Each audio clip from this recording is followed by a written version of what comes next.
আসসালামু আলাইকুম। আশা করি সবাই ভালো আছেন। আজকে আমি আপনাদের বলবো যে পণ্যের দাম মনে রাখা আসলে কতটা জরুরি। আপনারা এপাশে কিছু আইটেম দেখতে পাচ্ছেন, এই যে রুম স্প্রে, তারপরে পাউডার, যে এই সমস্ত পণ্যের গায়ে কিন্তু বডি রেট থাকে। তো এইগুলো অতটা মনে না রাখলেও চলবে, কারণ কোম্পানি তাদের নিয়ম অনুযায়ী দামগুলো রাখে আর বডি রেটে বিক্রি করতে হয়। তবে কিছু প্রোডাক্ট আছে যে আপনার মূল্য থাকে না, যেরকম এই যে একটা খেলনা দেখতে পাচ্ছেন, এই যে খেলনা আইটেম, তারপরে বিভিন্ন লাইট, ফ্যান, এই যে এরকম সামনে আমার কিছু ফ্যানও আছে দেখতে পাচ্ছেন, যে এই সমস্ত পণ্যের গায়ে কোনো রেট থাকে না। সেক্ষেত্রে বিক্রি করার ক্ষেত্রে আপনার একটু সমস্যা হবে।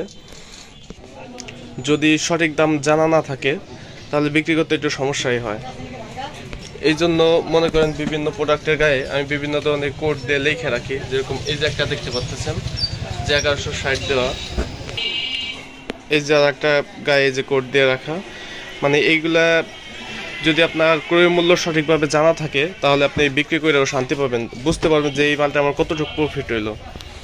যারা নতুন দোকান দিয়েছেন তাদের ক্ষেত্রে এই ভুলটা আসলে বেশি হয়। তারা ভাবে যে এই টাকায় কিনছি, এটা রাইখে দিয়ে বিক্রি করার সময় যে কোনো মূল্যে আসলে বিক্রি করতে পারবো, কিন্তু বিক্রি করতে যায় দেখা গেছে সে সঠিক মূল্যই হারাই ফেলে, যে আসলে আমি কত দিয়ে কিনছিলাম।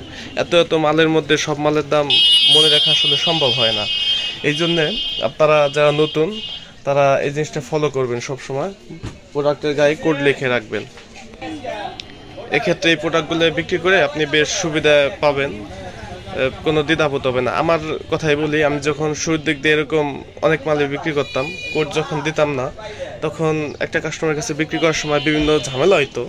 ওই ধরেন আমি এই বন্দুকটা আসলে 100 টাকায় কিনছি, পরে মনে পড়তো মনে হয় এটা 80 টাকায় কিনছি বা 90 টাকায় কিনছি, এরকম বিভিন্ন ঝামেলা হইতো। তখন আর কি সঠিক মূল্যে বিক্রি করা যেত না।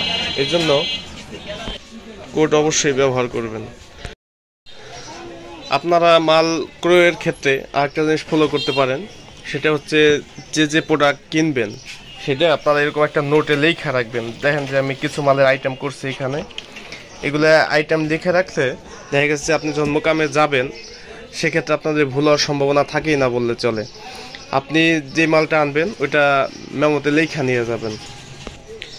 যারা নতুন দোকান দেন তারা এই সমস্তের কিচ্ছুই বুঝেন না, যারা পুরান আছেন তারা এই জিনিসগুলো আসলে ফলো করেন। যখন আপনারা মালগুলো ক্রয় করবেন এরকম মেমো অবশ্যই আপনাদের লিখতে হবে, নইলে দেখবেন যে যখন আপনি মোকামে যাবেন চিন্তা করছেন 20-25 পদ আনবেন, সেই জায়গা 5-6 পদের উপর মনে রাখতে পারবেন না। এই জন্য অবশ্যই মাল ক্রয়ের ক্ষেত্রে এরকম মেমো লিখবেন। যখন যে কাস্টমারটা যে মালটা চাবে ওটা না থাকলে মেমোতে লিখবেন, তাহলে ভুল হওয়ার সম্ভাবনা একেবারেই থাকবে না।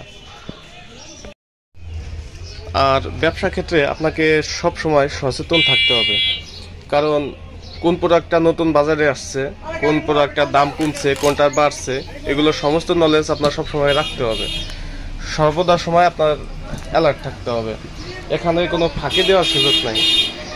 আপনারা ব্যবসা তো অনেকেই স্বাধীন পাবেন, কিন্তু ওরকমটা আসলে স্বাধীন না। ব্যবসা আসলে অনেকটা কষ্টের। যারা মূলত ব্যবসা করে তারা বুঝে অনেক কষ্টের। দূর থেকে একজন দেখে তো অনেক কিছুই ভাবতে পারে, অনেক স্বাধীন বলতে পারে, আসলে ততটা স্বাধীন না। সব সময় আপনার সচেতন থাকতে হবে এবং সব জিনিসের প্রতি কঠিন খেয়াল নজরদারি রাখতে হবে। আর যে তীব্র গরম ভাই, এর মধ্যে আসলে খুব খারাপ লাগতেছে নিজের কাছে, কারণ বিদ্যুৎ চলে গেছে। এই যে দেখতেছেন ফ্যান লাইট সব বন্ধ, বাইরে লোকজনও বাজারে খুব কম। যে গরম পড়ছে এতে মানুষ বাড়ি থেকে বের হতে পারতেছে না।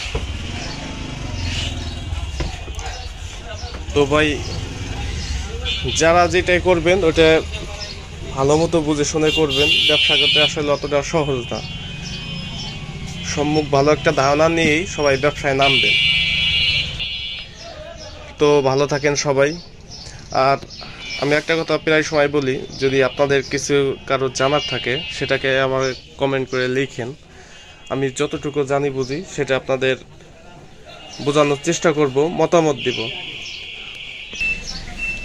তো আজকে এই পর্যন্তই। ভালো থাকেন সবাই, দেখা হবে নতুন কোনো ভিডিওতে। ততক্ষণ পর্যন্ত সবাই সুস্থ থাকুন।